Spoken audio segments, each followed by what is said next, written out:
Bonjour à tous, bienvenue sur Enzo TV, je suis Enzo Fukra. Aujourd'hui nous nous retrouvons en salle à Escalform pour la première vidéo d'un dossier consacré au push-pull legs avec la proposition aujourd'hui d'une séance pull, une séance dos biceps. Alors qu'est-ce que le push-pull legs? C'est un schéma d'entraînement composé de 3 séances. La séance push qui veut dire en anglais pousser, dans laquelle on va concentrer les exercices qui ont pour vocation la poussée et les extensions. Pectoraux, épaules, triceps. La séance pull qui veut dire en anglais tirer, dans laquelle on va cette fois-ci travailler les groupes musculaires qui ont pour fonction motrice la flexion et le tirage, le dos et les biceps. Et enfin la séance legs, la séance quadriceps, ischio-jambier et mollet. Alors quels sont les avantages de ce type d'entraînement?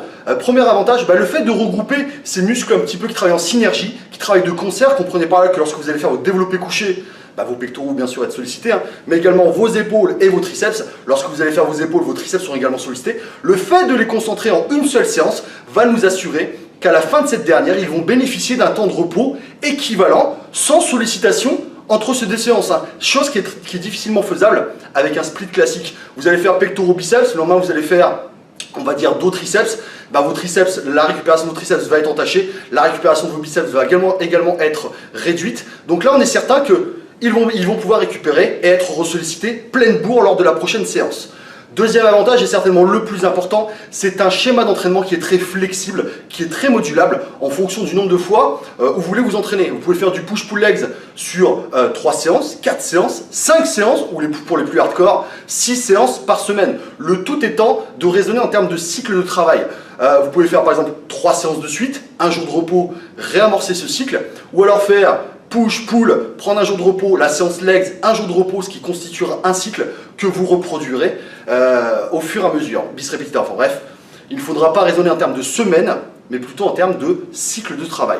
Donc voilà, écoutez, on va aborder de suite cette séance dos biceps. Je rappelle que tous les exercices que je vais énumérer, citer, ont été traités techniquement par la chaîne. Donc voilà, si vous avez un petit oubli, vous avez juste à cliquer sur le petit lien qui apparaîtra et ça vous renverra à la vidéo correspondante. Écoutez, sans plus attendre, on passe à la séance. À tout de suite. De retour pour cette deuxième partie, on va attaquer de suite la séance à proprement parler. Donc après un bon échauffement au préalable, on va attaquer ce premier exercice de dos, l'exercice phare, le king du king pour avoir un dos bien évasé, bien large. On va effectuer des tractions pronation, prise large. Cette fois-ci, on va les lester. Veillez à ne pas adopter la prise la plus large possible, ça n'aura pas d'incidence sur le développement de vos dorsaux. Une prise légèrement supérieure à la largeur d'épaule suffira. Pour ceux qui malheureusement n'ont pas la force nécessaire d'effectuer ce mouvement, vous vous orienterez vers son exercice de substitution par excellence, que sont les tirages poulie haute, pronation, prise large, en adoptant la même prise que pour les tractions.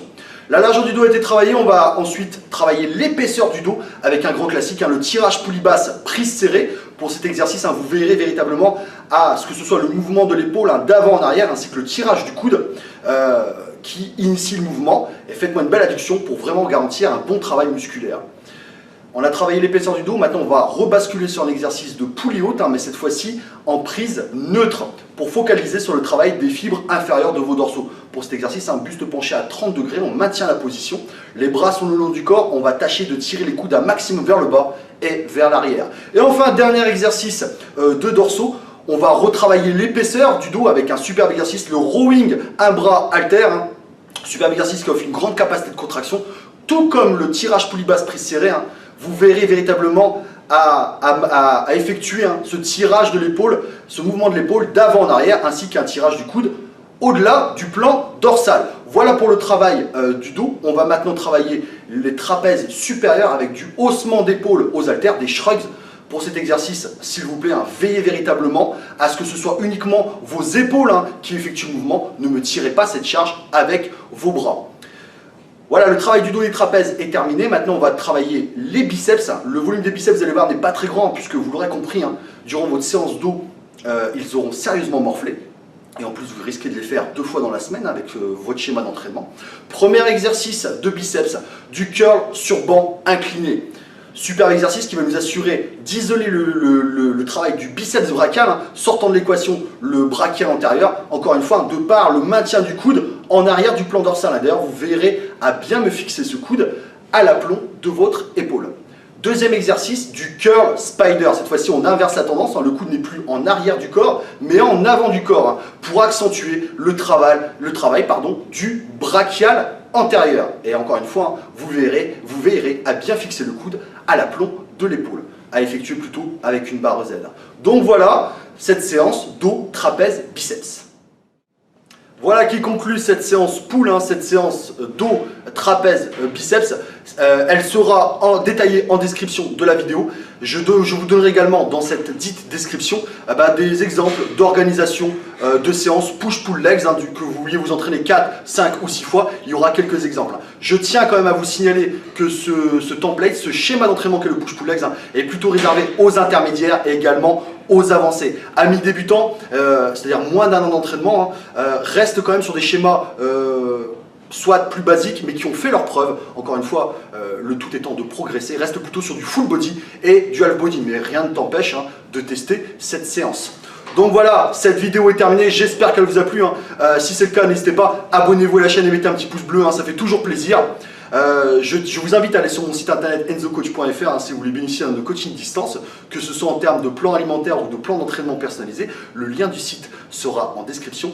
Je tiens également à remercier mon partenaire Protein Center pour la confiance qu'il nous porte. Je vous invite à aller sur leur site de compléments en ligne. Ils offrent un vaste choix de compléments à des prix tout bonnement canon. Et à ça, ils ajoutent un code promotionnel de moins 10% sur chacune de vos commandes, code qui s'affiche dès à présent. Quant à moi, je vous souhaite à tous de très bons entraînements. La semaine prochaine, on se retrouve pour la suite de ce dossier avec la séance push, la séance pectoraux, épaules, triceps. D'ici là, bonne séance à tous. Vous étiez sur Enzo TV, je suis Enzo Fukra. Bye bye les amis, ciao ciao, salut.